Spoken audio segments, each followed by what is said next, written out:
Hola, hola, bienvenido de regreso a mi canal.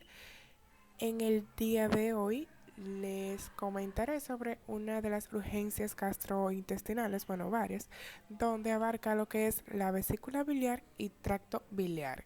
No olvides suscribirte y seguirme en Instagram, Girani Rivas.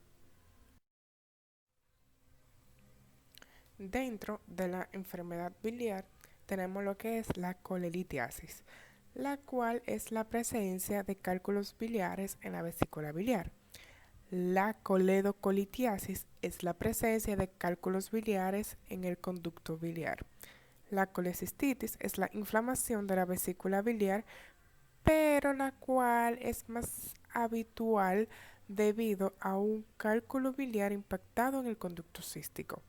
La colangitis ascendente es una infección del conducto biliar que a menudo está causada por un cálculo obstructivo en el conducto biliar común, en su porción distal. La colangitis esclerosante primaria es un presunto trastorno autoinmune que se caracteriza por la inflamación de los conductos biliares intrahepático y extrahepático, que pueden progresar a una enfermedad hepática terminal. De igual forma, tenemos los trastornos funcionales de la vesícula biliar. Los pacientes con trastorno funcional de la vesícula biliar presentan dolor biliar clásico, sin alteraciones de laboratorio ni cálculos biliares. La disfunción del esfínter de Oddi, el dolor biliar se sospecha en pacientes que continúan con dolor después de la colecistectomía. Los pacientes pueden o no tener dilatación biliar o pruebas de función hepática anormales. Hablando ya más en temas profundos acerca de la coleritiasis, en cuanto a su epidemiología y etiología, los cálculos biliares son más frecuentes en pacientes del género femenino, embarazadas, obesos y de edad avanzada con antecedentes de cirrosis o enfermedad de Crohn. Los pacientes con nutrición parenteral total, con disminución rápida de peso, puede ser después de una cirugía bariátrica, que toman algunos medicamentos como anticonceptivo, octreotida, cetrazona. También los hispanos o nativos americanos o con antecedentes de anemia hemolítica tienen un mayor riesgo. El diagnóstico de esta nos vamos a basar en los antecedentes. La mayoría de los pacientes con cálculos biliares no tienen síntomas. Cuando un cálculo biliar impacta en el conducto cístico, los pacientes pueden tener dolor en el cuadrante superior derecho o en el epigastrio, que puede irradiarse hacia la porción inferior de la escápula y acompañarse de náusea y vómito. Los ataques de dolor biliar a menudo son desencadenados por una comida grasa. En la exploración física se puede provocar dolor leve en el cuadrante superior derecho o el epigastrio. La ictericia sugiere obstrucción. Tenemos que tener pendiente el diagnóstico diferencial, el cual se realiza con coledocolitiasis, colecistitis, colangitis ascendente, pancreatitis, enfermedad ulcerosa péptica, enfermedad por reflujo gastroesofágico o isquemia miocárdica. En los criterios y prueba diagnóstica, las pruebas de laboratorio, tenemos que en los estudios de laboratorio generalmente son normales, a menos que se presenten las complicaciones de la colelitiasis. La elevación de la alanina aminotransferasa, bilirrubina y aspartato aminotransferasa sugieren coledocolitiasis. La leucocitosis puede sugerir colecistitis. En la prueba de imagen tenemos que la ecografía es la prueba diagnóstica de elección. Los cálculos biliares suelen ser objetos móviles y ecogénicos con sombra acústica. El engrosamiento de la vesícula biliar a 5 milímetros o más y el líquido pericolecistítico en combinación con la colelitiasis sugieren colecistitis. El tratamiento. El tratamiento es de soporte a menos que el paciente muestre signo de colecistitis aguda. Se debe de consultar a cirugía general si el paciente presenta colecistitis aguda.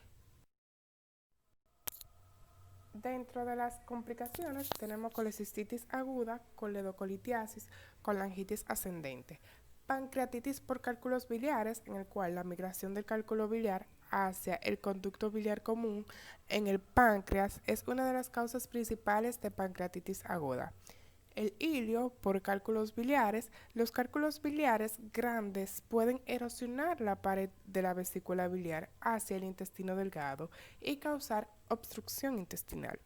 El síndrome de Mirici se refiere a un cálculo alojado en el conducto cístico que causa compresión extrínseca del conducto biliar común que provoca ictericia obstructiva.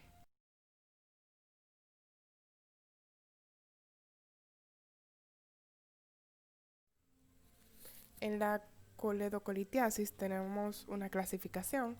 Está lo que es la coledocolitiasis primaria, que se refiere a la formación de cálculos en el conducto biliar, y la coledocolitiasis secundaria, que se refiere a la migración del cálculo desde la vesícula biliar hacia los conductos biliares. En la epidemiología y etiología, esta es similar a la colelitiasis no complicada. Los factores de riesgo son los mismos de la colelitiasis. En cuanto al diagnóstico, en los antecedentes, pues vamos a observar que el dolor es similar al de la colelitiasis no complicada, excepto que persiste durante más de unas horas. El dolor suele localizarse en el cuadrante superior derecho o el epigastrio. Es constante y puede acompañarse de náusea y vómito. En la exploración física, si hay fiebre, considerar colangitis ascendente. Los pacientes suelen tener dolor en el cuadrante superior derecho o el epigastrio. Puede haber ictericia. El diagnóstico diferencial es igual que en la colelitiasis. En los criterios y pruebas diagnósticas, en las pruebas de laboratorio vamos a observar el aspartato aminotransferasa, la alanina aminotransferasa, la fosfatasa alcalina, la bilirrubina y leucocitosis, que por lo general están aumentadas. La leucocitosis puede sugerir colangitis ascendente. En las pruebas de imagen tenemos lo que es la ecografía. La coledocolitiasis a menudo se sospecha por la dilatación del conducto biliar proximal. Un tamaño mayor a 6 milímetros se considera dilatado, pero el diámetro normal del conducto aumenta con la edad y posterior a la colecistectomía. Tenemos que, en cuanto al tratamiento, el tratamiento es de soporte con consulta a gastroenterología. De igual forma, tenemos condiciones especiales o consideraciones especiales. Por ejemplo, la pancreatitis. Los pacientes con pancreatitis biliar solo deben someterse a la CEPRE, el cual es la colangiopancreatografía retrógrada endoscópica, mejor dicho, CEPRE.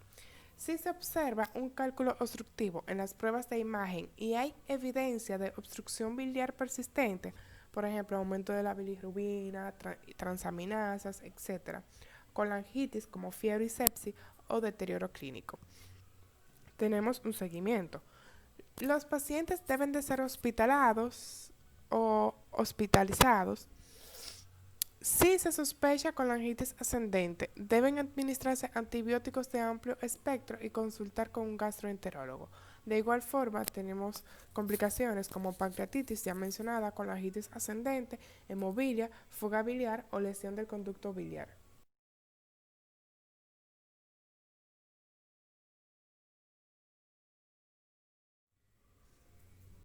La colecistitis. La colecistitis se clasifica en colecistitis litiásica aguda y colecistitis alitiásica. En la colecistitis litiásica aguda es una inflamación o infección en la vesícula biliar que surge de un cálculo impactado en el conducto cístico. La colecistitis alitiásica es una inflamación de la vesícula biliar en ausencia de los cálculos biliares. En general, esta ocurre por una enfermedad sistémica o tras una cirugía mayor. En cuanto a su epidemiología y etiología, para una colecistitis litiásica aguda, los factores de riesgo son los mismos que en la colelitiasis. Y para la colecistitis no alitiásica o no litiásica, los factores de riesgo son las enfermedades graves y las quemaduras severas. En la fisiopatología, la colecistitis litiásica, un cálculo biliar se impacta en el conducto cístico. La inflamación de la pared de la vesícula biliar promueve la superinfección con necrosis que puede causar perforación y sepsis. La patogénesis de la colecistitis no litiásica aún no se conoce con precisión. El diagnóstico de la colecistitis se hace, pues, como ya mencioné antes, con antecedentes. Aquí los pacientes suelen tener dolor cólico en el cuadrante superior derecho. El diagnóstico de colecistitis no litiásica debe considerarse en paciente gravemente enfermo con sepsis de causa indefinida. En la exploración física, los pacientes a menudo tienen fiebre, dolor en el cuadrante superior derecho y signo de Murphy. El diagnóstico diferencial, se hace de igual manera con los diagnósticos diferenciales de colelitiasis. Las pruebas diagnósticas, las pruebas de laboratorio, tenemos la leucocitosis es frecuente, puede haber aumento leve de bilirrubina y transaminasa. La prueba de imagen se utiliza la ecografía. Vemos que el engrosamiento de la pared de la vesícula biliar mayor a 5 milímetros, el líquido pericolecístico y los cálculos biliares indican colecistitis. El dolor con la presión del transductor en la vesícula biliar, signo de Murphy ecográfico, indica colecistitis aguda. El tratamiento, los pacientes deben de permanecer en ayunas con líquidos intravenosos y antibióticos. La colecistectomía es el tratamiento de elección en la mayoría de las circunstancias. Dentro de los medicamentos se recomiendan los antibióticos como cefazolina, cefuroxima o ceftriaxona, son adecuados en pacientes con enfermedad leve.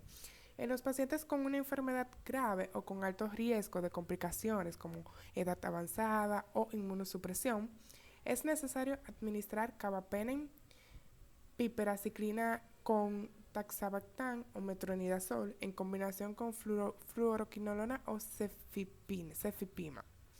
Aquí yo le puse unas tablas con las dosis de los antibióticos como el tratamiento empírico de una infección intraabdominal complicada. Igual con los gramos que esto debe de ser administrado y las horas. Los pacientes deben de ser hospitalados y es necesaria una consulta por cirugía general tan pronto como se confirme el diagnóstico.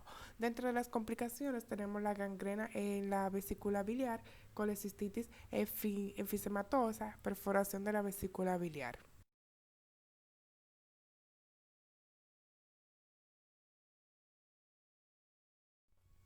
En la colangitis ascendente, la coledocolitiasis y la obstrucción biliar neoplásica son la causa más habitual de la colangitis ascendente en cuanto a su epidemiología y etiología. En la fisiopatología, pues vamos a observar que la obstrucción de los conductos biliares aumenta las presiones intraductales que alteran las uniones estrechas que normalmente reducen la translocación bacteriana hacia el sistema biliar. Los pacientes tienen riesgo de colangitis ascendente si han tenido una neoplasia biliar o pancreática, manipulación del árbol biliar, antecedentes de cálculos biliares y estenosis biliar o SEB. En cuanto a su diagnóstico, en los antecedentes, el paciente puede tener dolor en el cuadrante superior derecho, fiebre e ictericia, lo cual nos habla de la tríada de Charcot, lo que sugiere colangitis ascendente. La tríada de Charcot, en combinación con cambios del estado mental e hipotensión, se denomina pentada de Reynolds e indica colangitis grave. En la exploración física vamos a observar generalmente que hay fiebre, suele producirse dolor en el cuadrante superior derecho como ya mencioné. El diagnóstico diferencial se hace con coledocolitiasis, colecistitis, pancreatitis, obstrucción benigna o maligna, infección intraabdominal o hepatitis. En los criterios y pruebas diagnósticas, en la prueba de laboratorio, en general, hay leucocitosis y aumento de bilirrubinas y fosfatasa alcalina y a menudo aumentan las transaminasas. Los hemocultivos a menudo son positivos, generalmente a bacterias entéricas gram negativas. En la prueba de imagen tenemos lo que es la ecografía y la TAC abdominal.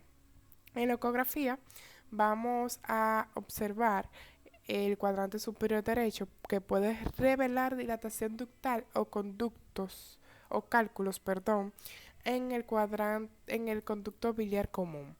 La ausencia de dilatación ductal no descarta colangitis ascendente. En la TAC abdominal se puede solicitar una TAC si hay duda de diagnóstico o para descartar complicaciones. En cuanto a su tratamiento, en los medicamentos, tan pronto como se sospeche el diagnóstico, se debe de administrar antibióticos de amplio espectro con cobertura adecuada contra gram negativos y anaerobios. Los fármacos aceptables son fluoquinolonas, cefalosporina de tercera y cuarta generación, piperaciclina y con taxobactam o carbapenems. Tenemos complicaciones como sepsis y choque séptico, hemofilia o absceso intraabdominal.